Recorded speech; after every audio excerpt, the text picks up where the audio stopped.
التحیات میں آپ بیٹھتے ہیں، التحیات للہ والصلوات والطیبات، پھر درود آپ پڑھتے ہیں، درود کے بعد آپ دعا پڑھتے ہیں۔ کبھی کبھی ایسا ہوتا ہے امام صاحب سلام نہیں پھیر رہے ہیں، آپ کی دعائیں ختم ہو گئیں، ایسا ہوتا ہے؟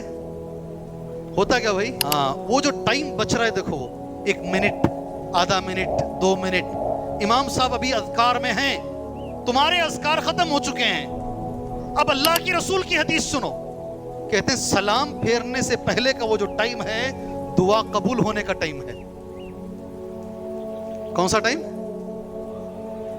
اس میں ایک اچھی دعا مانگو اللہ سے۔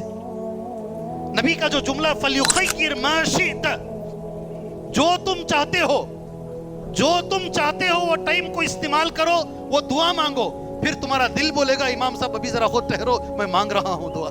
اللہ سے دعا کرو، اللہ بولو ہمارے بچوں کو صحابہ کی طرح بنا، سبحان اللہ، اللہ ہماری بچیوں کو صحابیات کی طرح بنا۔ ایک جملہ کافی ہے نا؟ آخر میں سلام پھیرنے سے پہلے اللہ میرے بیٹے کو مصعب بن عمیر کی طرح بنا، اللہ میرے بیٹے کو خالد بن ولید کی طرح بنا، اللہ میری بچی کو حضرت فاطمہ کی طرح بنا، اللہ میری بچی کو حضرت، آخری میں سلام پھیرنے سے پہلے۔ یہ بڑا اچھا ٹائم ہے۔